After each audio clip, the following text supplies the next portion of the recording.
If you turn in your bulletin to the passage on which the teaching is based, it's a psalm because we're doing a short series on the Psalms. And what we're doing is we're taking a different emotion every week.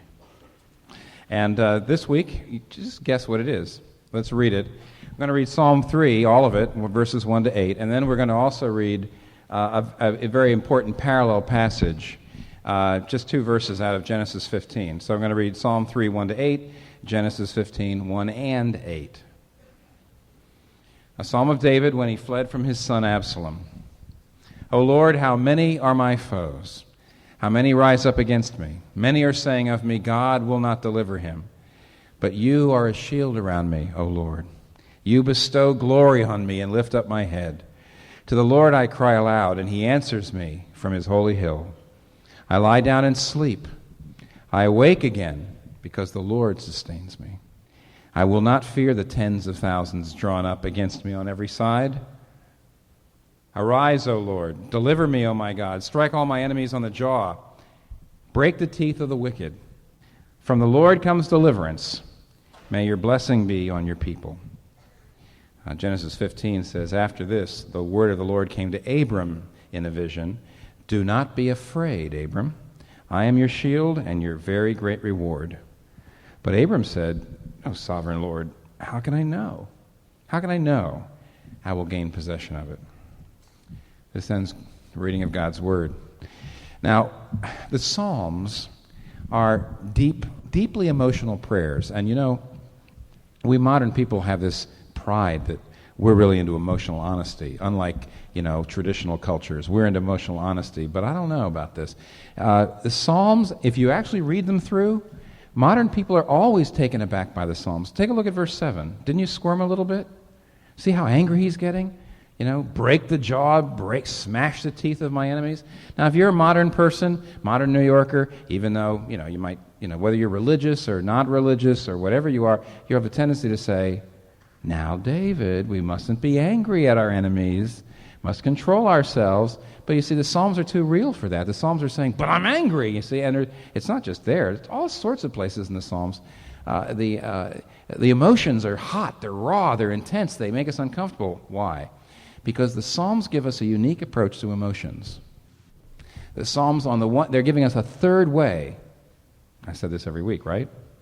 On the one hand, the religiosity approach to prayer, to emotions is stuff them, deny them. Act like they're not there. We're uncomfortable with these strong emotions. We need to get control of them quickly. And one of the ways we get control of our strong emotions in religious circles is not admit they're there.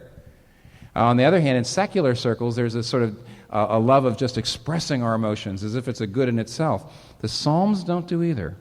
The Psalms do not say that we should be under-aware of our emotions or overawed by our emotions.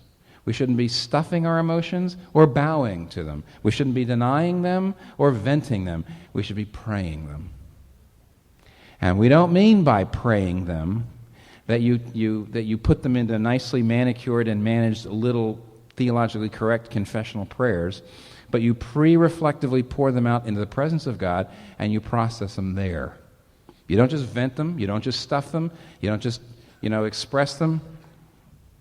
And what we have today is maybe the most primal of all the emotions. Maybe the most primal. I could be wrong on this. I've seen 3 babies born, my 3, and they all came out crying. But what do those tears mean? What did they really mean? Were they tears of doubt? So that was one of the emotions we looked at, right? Are the babies coming out saying, I don't know about this? No, that's not it. Maybe, but no, I don't think so. Are they tears of sorrow and grief? We talked about that emotion last week. Are they tears of sorrow and grief? No, that's too complex for a baby. It's not sorrow and grief. There's a more primary emotion than doubt. There's a more primary emotion than grief and sorrow, and that's the first sound, your first sound. Our first sound is a wail of fear. The baby comes out saying, where are the walls? There were nice walls. Why is it so cold? Who's got a finger down my mouth? Who's grabbing me? Why did you hit me? What's going on? Everything was fine. I'm scared. It's all new. What's going on? And that is the way you come into the world. And fear, therefore, is the most primal of all emotions, maybe. And what's interesting? David has got something to be afraid of. He's got literal armies after him. He's got literal people after him trying to kill him. And right in the middle, what does he get to? I will not fear. I sleep in the midst of all these armies. So he has discovered a way of praying his fear, because Psalm 3 is a praying his fear. He's found a way of praying his fear so that he's able to handle it. And if it could help him, I mean, I know a lot of you have got troubles, but, probably you don't have an army after you. David did, and he was able to handle it. So what do we learn here about fear and about how to handle it? Well, the answer is there's 2 levels down into fear we learn from this psalm, and there's 4 steps out. Very practical. And the more I've been meditating on this psalm, the more I say, gee, why didn't I understand this years ago? 2 levels down, 4 steps out. Okay, look at the 2 levels down. They're the first 2 verses. David says, what's he saying in his first 2 verses? David says, how many are my foes? How many rise up against me? Many are saying of me, God will not deliver him. Now, those are 2 levels of fear. Let me show you what I mean. You see the heading? When did David pray this? When his son Absalom had arisen and had started a coup attempt. Absalom had himself declared king, and David had to run into the wilderness to flee for his life. He's being deposed as king, and there's an army after him to literally imprison and kill him. And so David experiences first in verse 1 when he says, many are my foes. Sometimes paranoid people are right. And here's one of these places where here's a guy who says, everybody's after me, everybody's after me. Tens of thousands of people are after me. And he's right, unfortunately for him. And so the first thing we have is he's being attacked, his body's being attacked, his physical being is being attacked. They're after him to imprison him or kill him. But in verse 2 we have something deeper. Many are saying of me, God will not deliver him. Now you have to read that. That verse doesn't seem like much until you read it in the context of the kingship, that this is what they're saying about the king. And here's what this means. They are not just attacking his body, but his identity. They're attacking his calling. They're attacking his character. If you go back into 2 Samuel chapter 15 to 18, you'll see it. Here's what they were doing. What they were doing is this. They were saying, remember King Saul? Remember how King Saul sinned? The king before David. He sinned and he did wrong, and God abandoned him. God took the kingship from him. See, God fled from him, withdrew from him. That's what's happening to David. See, look at the terrible things David has done. He had an affair with Bathsheba, and then he murdered her husband Uriah. What terrible things he's done. How can a man like that be our king? He's forfeited his right to be our king. That's what's going on in verse 2. And what that means is David is not just simply being attacked physically, he's being attacked psychologically, spiritually. His very identity is under attack and assault, as well as his actual physical life. Now you say, what does that teach us? Some of you are saying, well, not much. I mean, I'm not the potentate of a small Near Eastern nation, nor am I likely to ever have a career move in that direction in the near future. So what do I need Psalm 3 for? Well, I'd like to show you that it's very relevant to you. In the middle of the 20th century, there was an awful lot of work done by philosophers and writers and psychologists and psychiatrists about anxiety. And W.H. Auden wrote a very famous poem in 1947 called The Age of Anxiety, in which he called our modern times the age of anxiety. And there was a lot of consensus that we modern people have a lot more anxiety disorders than our ancestors did. And much of the work was very helpful back in those days, and it still is. And a lot of people back then, not so much now, made a distinction between fear and anxiety. Now, I'm going to say a couple of times, I don't think you can completely separate those words like that. In the Bible, fear and anxiety are really not two separate things. They're different ways of talking about the same thing. In our modern life, we don't tend to... fear and anxiety or worry are kind of similar. But for a moment, I believe that these guys who were talking about this were getting at something important. They were really talking about two kinds or even two levels of fear. One they called fear, one they called anxiety. And though I don't know you can really separate the words like that, they're right about these two levels. Rollo May, for example, is a good example of this kind of theorist. Rollo May, who was a pretty... his books are still out. I mean, a lot of his books. He wrote this in the 50s, and 60s about anxiety and fear, and this is how he showed you the difference. He said in one book, if you are walking across a highway and you see a car speeding toward you, your heart beats faster. You focus your eyes on the distance between the car and you focus and see how far you have to go to get to the other side of the street, and you run. This is fear. But if after the cars have sped away and the day goes on, if after the danger is over, you find that there is an abiding feeling of hollowness, an abiding feeling that you're fragile, an abiding sense that your life is fragile, he says, this is anxiety. Anxiety is what we feel when our existence as selves is threatened. Now, what he's doing, I think, is helpful. He's saying there's a healthy kind of fear, and there's a deeper, unhealthy, and debilitating kind of fear. Now, the first kind, what he calls fear, is there's a healthy fear. It is specific and it's constructive. Now, what do I mean? Well, let me give you an example of this. I was, some of you heard me use the illustration, but it's a good one, and Kathy suggested I use it again. When our middle son was 4 years old, I had put him, like a really smart young father, I'd put him at the top of this 8 or 9 foot sliding board, very tall, very high sliding board on this playground. And then I had walked to the other end of the sliding board, which is very long, at least 12 feet away, and I was waiting at the end of the sliding board, and Michael, being a typical 4-year-old, stood up and pitched backward. And he was heading on down to the concrete, and I caught him. And Kathy and I still look back and say, how did you do that?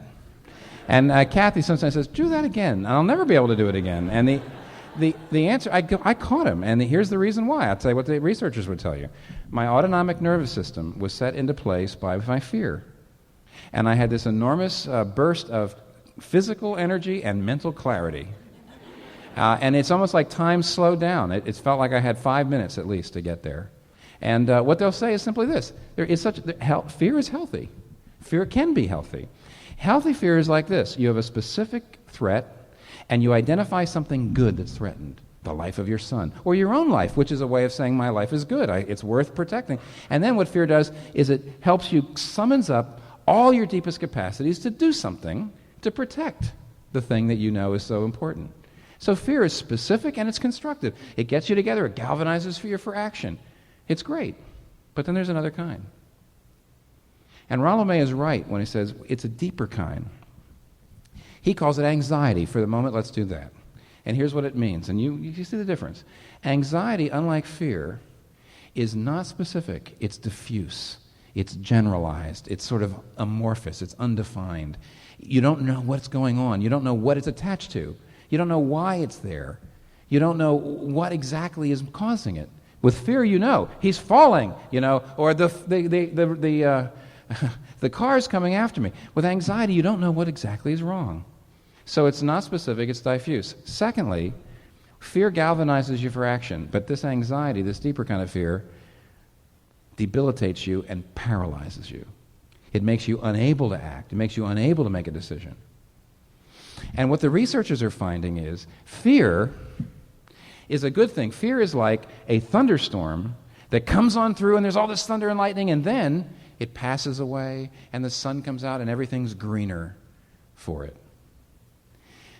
But this deeper kind of anxiety is not like the thunderstorm of fear. This deeper kind of anxiety is sort of like a cold drizzle.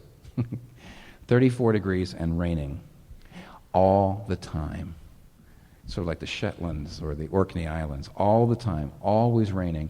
And instead of it passing through and making everything greener, after a while your soul starts to mildew. And you know what the researchers will tell you? This kind of deeper anxiety, this deeper kind of sense of fear that's abiding, that's diffuse, that you can't really put your finger on, that goes down into your roots. When you're always agitated, always nervous, always sort of upset, always kind of restless, always a little bit scared, your autonomic nervous system is always on. Now, this is bad for you physically, because your autonomic nervous system is a fight-or-flight thing. It's there for bursts of energy, for crises. But when it's always on, because you're always agitated, you're always kind of pushing yourself, and you're always kind of nervous, you're always looking around, you're always kind of scared and restless and agitated. You're always agitated. The autonomic nervous system stays on all the time, and you get ulcers, you get high blood pressure. You're literally you're getting eaten away in the inside. Well, what causes it then? And here's what Rollo May said. Remember what he said? He said, it's not just a threat to your physical being, it's not just a threat to your existence, it's a threat to your sense of self. Anxiety comes when something that you have put your real security in, something that made you feel in control, something that made you feel like you had an identity, that is being eaten away at. And that's the reason why this deeper kind of thing, this deeper kind of root, it has more spiritual roots. This is something that really is destructive. An example, I know professional athletes, really good professional athletes, while they're in their career, fear is a good thing. For example, one of the reasons why they catch that fly ball is they're afraid it'll go over their head. And everybody will say, we lost the World Series because of you. You were playing in too shallow. So you run back and get it. Fear is a good thing when you're an athlete. You're afraid of doing bad, or you're afraid that you had a bad game, so you got to turn your batting average around or whatever. But when their career's over, and they've lost that thing that they really made them feel that they had some identity, and no longer are they the athlete. Who are they now? And they begin to experience that anxiety. They begin to experience a certain kind of a lack of control. My security, something that was my security is gone. And that's the reason why David has got two levels here. He's not just being assaulted in his physical being, but his very identity is being assaulted. And his very sense of who he is being assaulted. And therefore he's down in the pit. And if you put on top of the normal fear, see, Rollo May suggests, as he does in his example, that these things come together. If you may have the normal good kind of fear and that debilitating acidic anxiety fear together. But when they're together, you'll sink. You're down in a pit. That's the reason why I've said we're at the bottom of a pit here. And David is really at the bottom. So what's he going to do about it? He's down at the bottom. He's to the lowest level of fear. He's just frightened. What does he do? Look at verse 3. There's 4 things from verse 3 to the end that he does. See, verse 3 starts with a very important word. Whenever you're having any trouble with emotions, I'm scared, I'm depressed, I'm angry, I'm doubtful, whatever, I'm guilty, whatever your feelings are, the first word in verse 3 is very important. But. He's saying, I'm scared, but he's going to do something. He's turning. And the 4 things he does, the 4 steps out of the pit, are all there in verses 3 to 8. I'll tell you what they are, then I'll tell you what they are. Follow your thread, relocate your glory, see the substitute, remember the people. That's the 4 things. See? Follow your thread, relocate your glory, see the substitute, and remember the people. Let's get started. Number 1, follow your thread. Now, verse 3 says, but you are a shield for me. No, that's not what it says. You are a shield to me. No, that's not what it says. What does it say? You're a shield around me. Now, that's a very telling phrase. Very telling. Why? Well, there's 2 kinds of shields we can talk about here. Not that I'm this great expert, but just do what the commentaries tell me. There's a little shield that you can put on your arm, and you're in hand-to-hand combat, and what you're doing with that little shield is you're moving it all around, of course. You can move it all around, and you see somebody coming at you, and you use it to ward off the blow of your opponent, and then you take your other arm, your right arm if you're right-handed, and you make a blow, and then you shield yourself from a blow, and then you make a blow, and that's a shield. But that kind of shield certainly in no way, in any sense, is around you. It's too small. There's another kind of shield, though, that's the size of a door that wraps around. You've probably seen pictures of it, probably in movies and things like that. And that's the kind of shield he must be talking about. But what is that kind of shield for? When do you use a shield like that? Not for hand-to-hand combat. You only use that kind of shield when you're following your general to go besiege a fortress. In other words, you only use that shield when you're going into horrible danger. This shield is not a shield that gets you away from danger. This is a shield that goes into danger. You only use this shield when you're going on purpose, following your general, into a place where they're going to do things like, pour hot lava down on you, throw 2-ton boulders down on you, spears, arrows, slings and arrows of outrageous fortune, and so on. And so when David says, the first thing he says, I'm scared, but I remember that you are a shield around me. What is he doing? He is not just saying, I know that you won't let bad things happen to me. Is that what he's saying? I'm scared, but I know you will never let bad things. No, because of the kind of shield he's using. Here's what he's saying. He says, I'm scared, but I know that you often take me into danger. And your shielding, your protection, only works going forward. Only works when I'm obeying you. Only works when I'm actually following you. I know that no matter how bad things are, you are going to somehow work good things in my life. You're going to shield me. But you're not going to shield me from danger. You're not going to shield me from pain and arrows and spears. You're going to shield me in them or even with them. What do you mean with them? When he says you're a shield, what that means is anything that happens to you as a Christian, if you're a Christian and you're obeying God at this moment, anything bad that happens to you is part of his shielding of you. It means that even a bad thing that's happening to you now, even a pain, even an arrow in your side, is actually part of something that God is doing to protect you. What do you mean, protect me? If God lets you hurt today, it's because he's trying to save you from a greater hurt tomorrow. He's trying to wake you up now with some kind of, with a pain now to keep you from a greater pain. He'll bring you a loss now to keep you from a greater loss later. In other words, into danger, God's protection works. Obeying him, even though you don't understand why he's doing it, he'll protect you if you're willing to follow into danger. But if you run, that shield is of no help when you're running.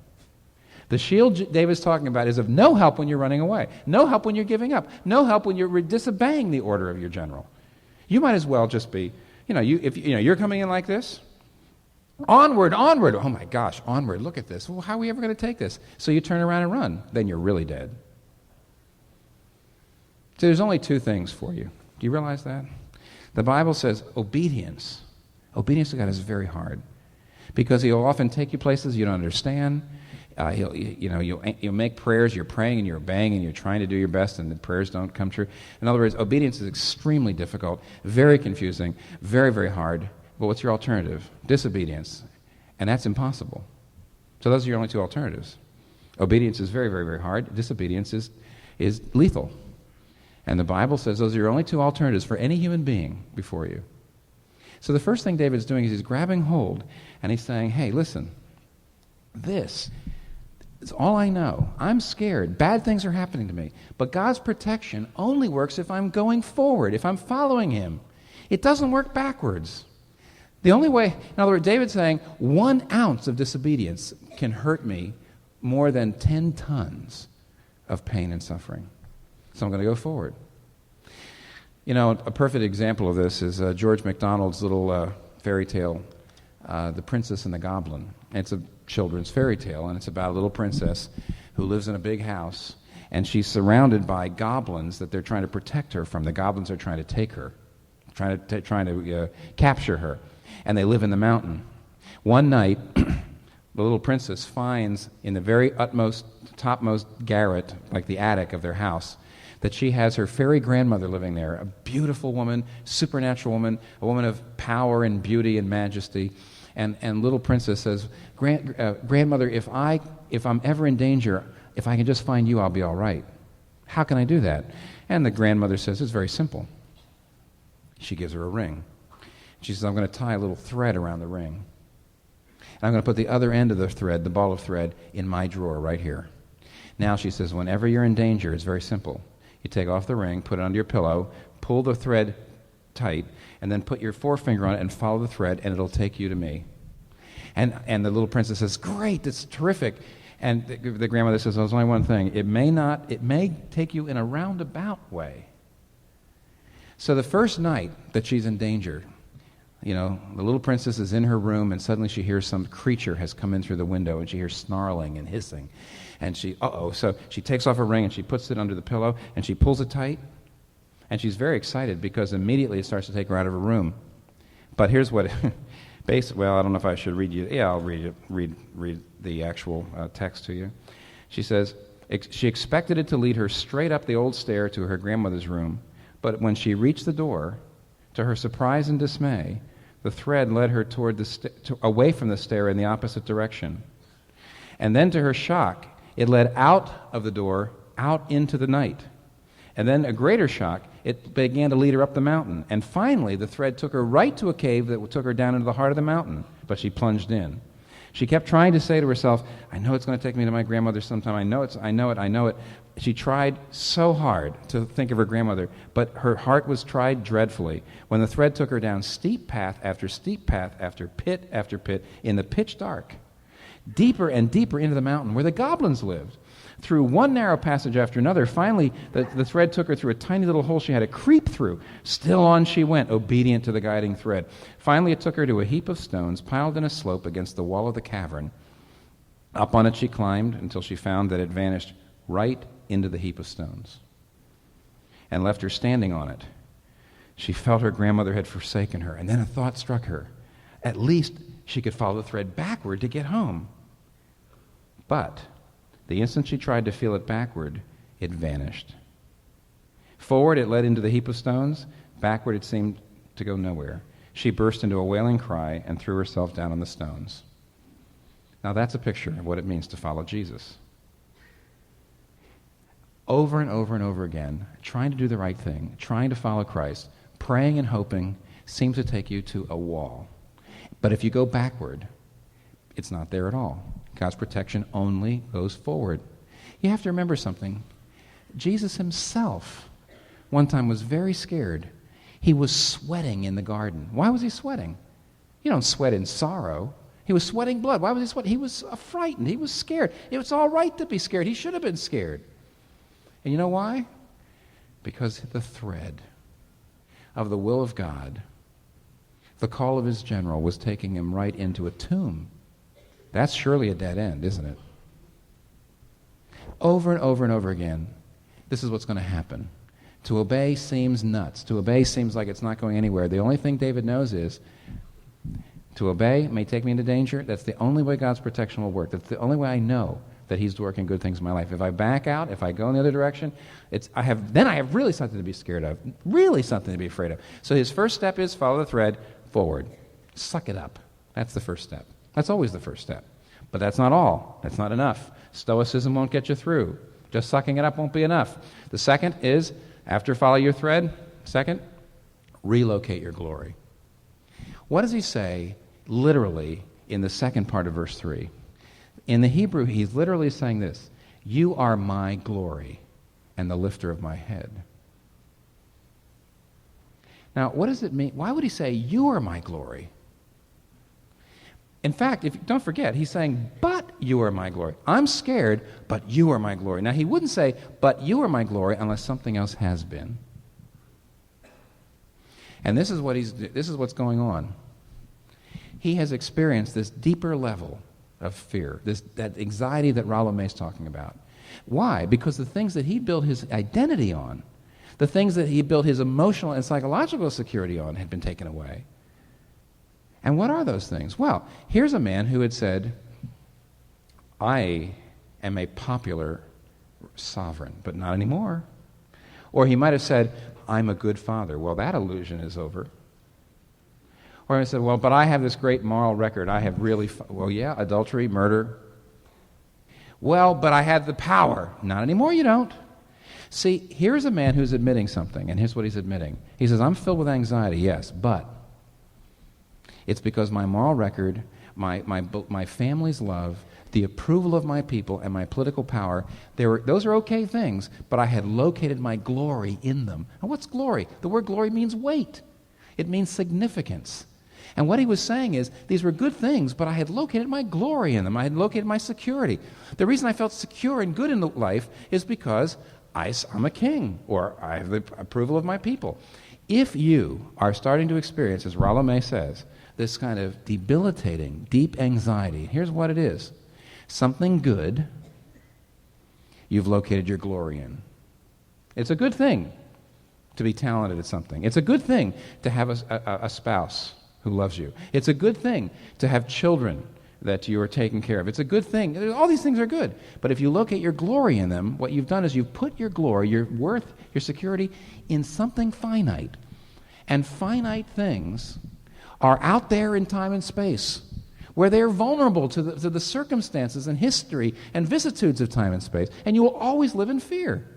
And David realized that's what he'd done. See, what's interesting is the first step is follow your thread, which means suck it up. But that's not enough.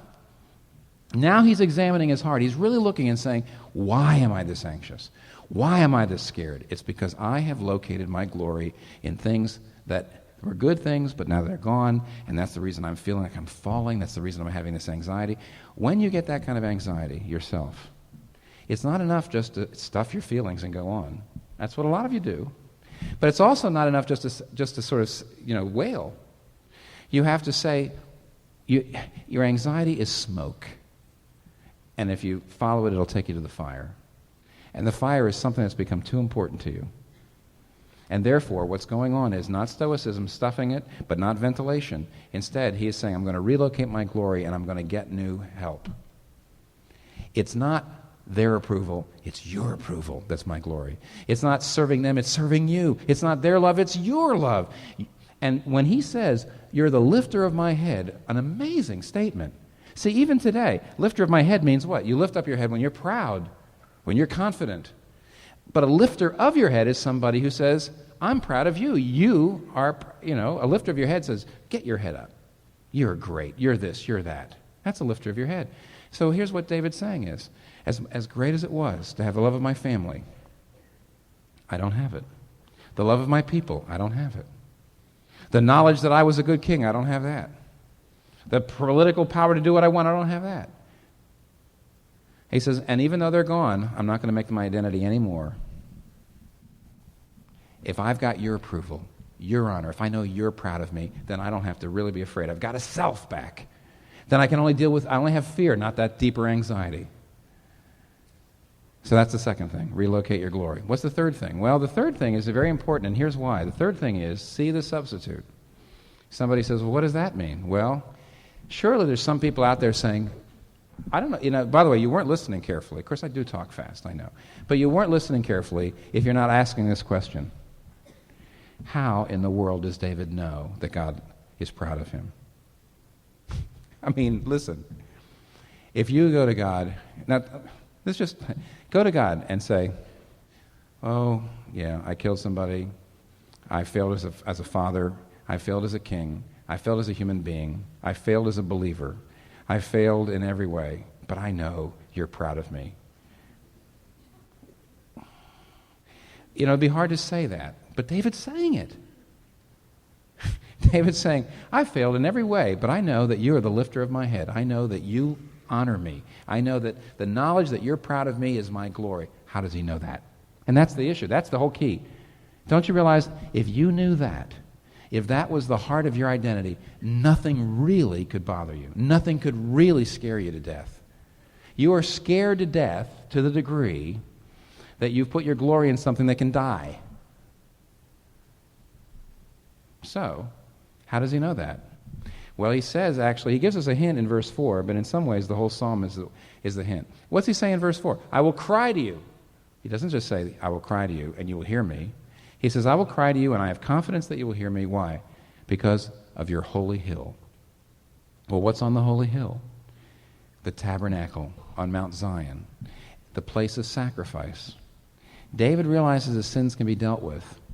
Well, is that all he knew? Was that all did he just know in some vague general way when he saw the sacrifice on the altar that somehow God was dealing with his sins? No, I don't think so. I think he was thinking of the most amazing incident in all of the Bible. It's in Genesis 15, and I read you a little piece of it. And the reason I think David was thinking of Genesis 15 is because the same words show up at the beginning of Genesis 15 as Psalm 3. Look, Abraham is scared.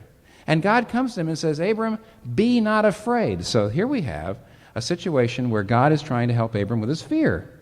And what does he say to Abram? How does he deal with his fear? I am your shield and your glory, your great reward. So now, it's almost impossible for me to believe that David, who had known Genesis 15, this is the books of Moses. It's almost impossible for me to believe that David was not thinking about this, because David is trying to heal his own fear exactly the way God healed Abram's fear. But when he was thinking about Genesis 15, what was he thinking about? Go back to Genesis 15 someday. It's my favorite chapter in the Old Testament. Someday I'll preach a whole sermon on it. Actually, I did preach a whole sermon on it about 5 or 6 years ago. It's in the tapes library somewhere. But Abraham was scared. God said, I'm your shield and I'm your glory. And Abraham says, how do I know? See verse 8? How do I know? And God did something that night that David's thinking about. And then unless you think about it, and you see, David thought about it even though he didn't understand. You understand more than he does. And therefore you have resources against fear that better than David, who dealt with armies coming after him. So think of what you'll be able to deal with. But what did David think of? He thought of that night. Abram says, how do I know? How do I know that you're my shield and reward? How do I know you'll give me this blessing? How can I be sure that you love me and value me like that? God says, take a bunch of animals. Now, it's not in the bulletin there. I didn't print it out. But here's what happened. He says to Abram, take a bunch of animals. Take a goat and a heifer and a ram and a bunch of birds and cut them up. Well, now, Abram immediately knew what that meant. It meant that he was probably going to take a vow, that Abram was going to take a vow. Because in those days, the way you made a contract in those days, well, you didn't sign and have some notary public, stamp it. No wonder everybody breaks their contracts nowadays. Back in the old days, you didn't do that. What did you do when you were taking a solemn vow? You know what you would do? You would cut up an animal and you'd walk between the pieces as you made your vow. What did that mean? What you were doing is you were identifying with the animal and you were acting out the curse of the breaking of the covenant, and you were saying, if I do not do all the things that I am saying today, if I do not keep my promises that I'm making today, may I be as this animal. May I be cut into pieces and thrown out into the wilderness to be eaten by the jackals. See how much better things would be in New York if that's how we, this notary public thing, stamp. So what? Okay, they stamped it. But those are the days. And you see, therefore, when Abram is told to cut up some animals, he figured he was going to have to take a promise. But that night, God came down. Darkness showed up, and Abram was amazed because he saw a smoking torch pass between the pieces. It was the theophany of God. And it passed between the pieces, and the Lord said, I promise to give you this blessing to you and your descendants.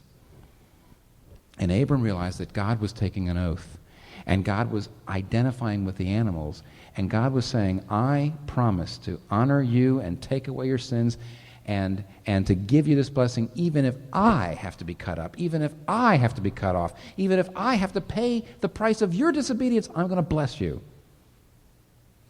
Now, David knew that. And that's how David could say, you're the lifter of my head. But David still didn't know what you and I know, and that is how God did that, and here's how God did it. Centuries later, darkness came down on the Calvary's hill, and Jesus Christ, as Isaiah said, was cut off from the land of the living. And that's how you and I know what? That he's proud of us, that he loves us, that he values us like that. Now, to the degree that's sunk down and become the thing on which your life is based, to the degree that that's your glory, that that's the thing that makes me know I'm significant, and nothing else, to that degree, you'll be impervious to the debilitating kind of fear. And there's one last thing. Follow the thread, relocate your glory, see the substitute, and remember the people. If you look at verses 7 and 8, it seems like he's just sort of getting angry. But no, look carefully. He says, it's not enough that he's got inner peace now, as you see in verse 5 and 6. It's not enough that he's over his insomnia. It's not enough that now he's dealt with his fear through the first 3 steps. It's not enough that he's got inner peace, because what does he want now? He wants to go out and he wants justice. Why? For his, verse 8, people. He knows that Absalom is not going to be a good king. He knows Absalom is not the king that God has chosen. And therefore, what is he doing with this peace? He says, I'm not going to really overcome my fear unless I begin to actually do it in community. I care about my people. Let's go.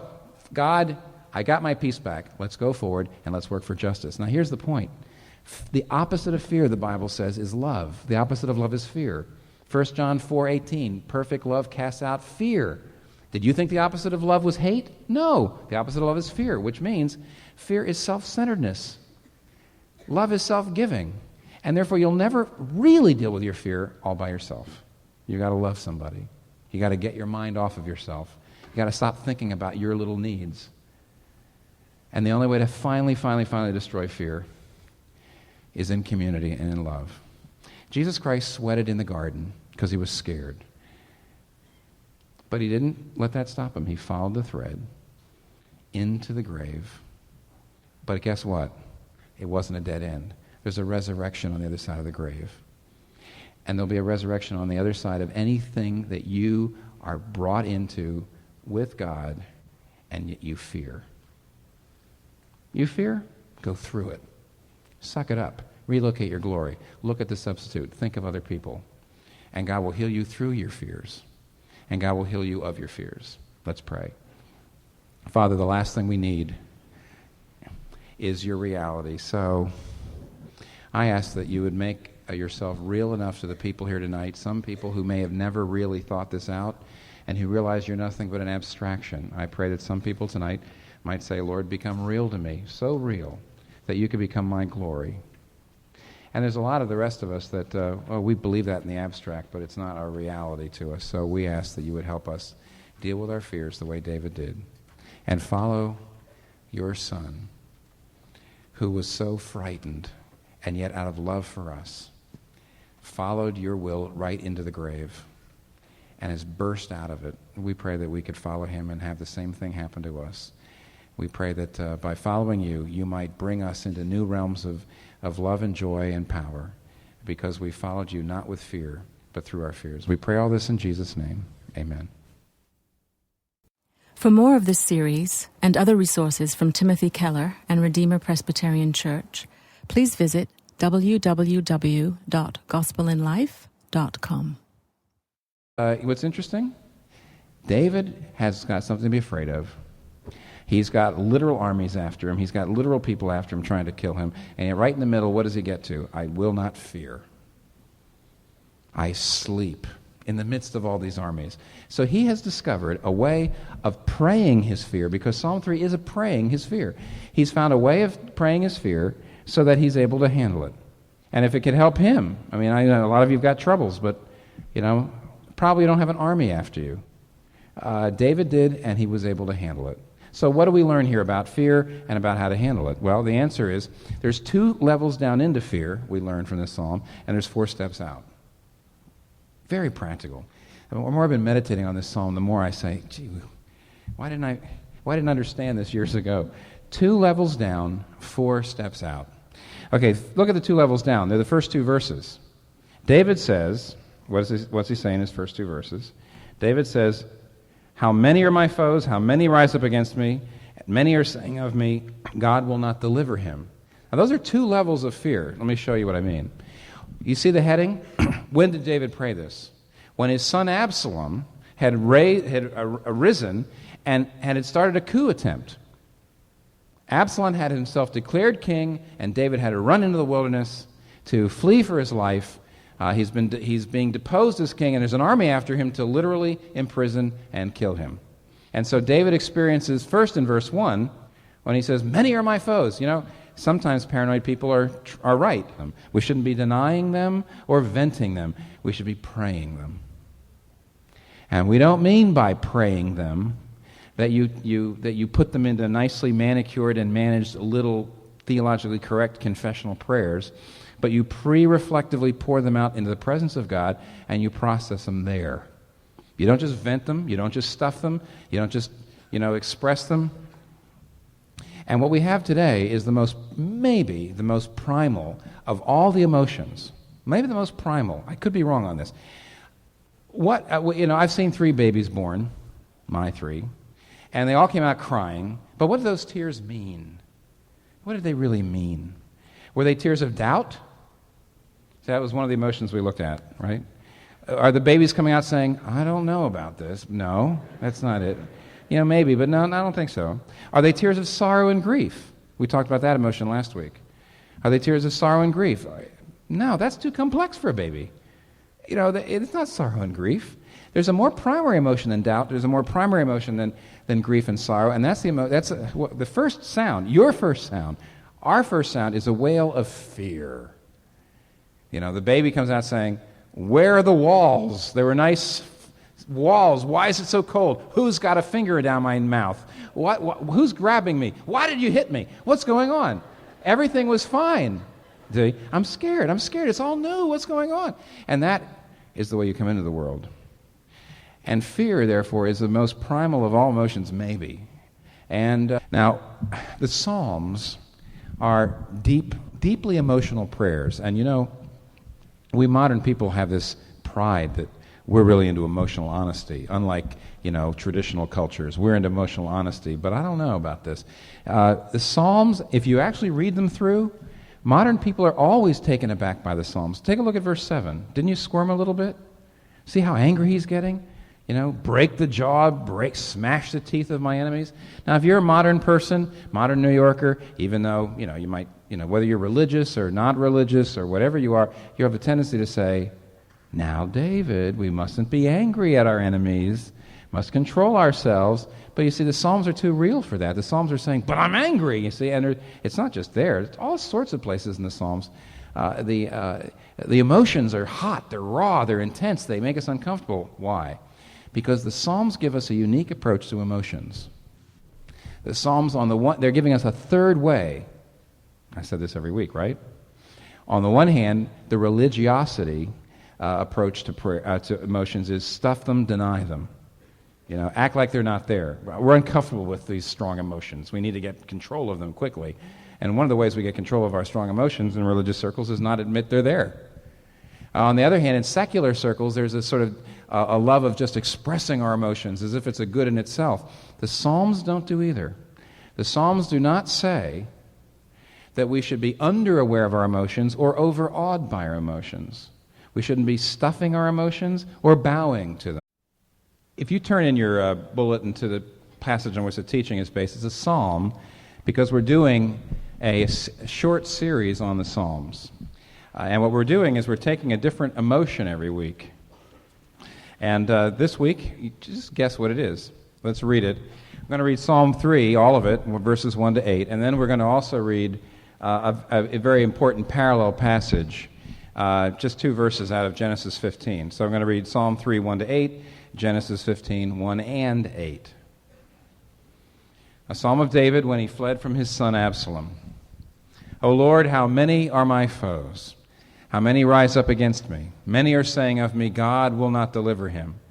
But you are a shield around me, O Lord. You bestow glory on me and lift up my head.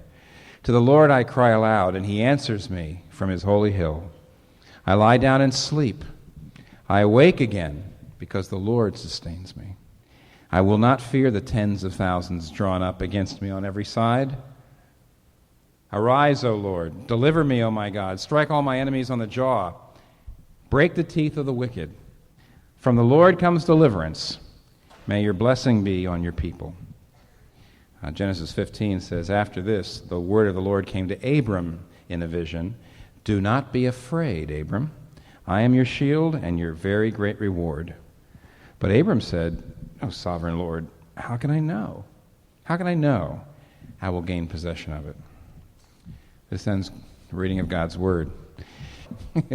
And here's one of these places where here's a guy who says, everybody's after me, everybody's after me. Tens of thousands of people are after me. And he's right, unfortunately for him. And so the first thing we have is he's being attacked, his body's being attacked, his physical being is being attacked. They're after him to imprison him or kill him. But in verse 2 we have something deeper. Many are saying of me, God will not deliver him. Now you have to read that. That verse doesn't seem like much until you read it in the context of the kingship, that this is what they're saying about the king. And here's what this means. They are not just attacking his body, but his identity. They're attacking his calling. They're attacking his character. If you go back into 2 Samuel chapter 15 to 18, you'll see it. Here's what they were doing. What they were doing is this. They were saying, remember King Saul? Remember how King Saul sinned? The king before David. He sinned and he did wrong, and God abandoned him. God took the kingship from him. See, God fled from him, withdrew from him. That's what's happening to David. See, look at the terrible things David has done. He had an affair with Bathsheba, and then he murdered her husband Uriah. What terrible things he's done. How can a man like that be our king? He's forfeited his right to be our king. That's what's going on in verse 2. And what that means is David is not just simply being attacked physically, he's being attacked psychologically, spiritually. His very identity is under attack and assault, as well as his actual physical life. Now you say, what does that teach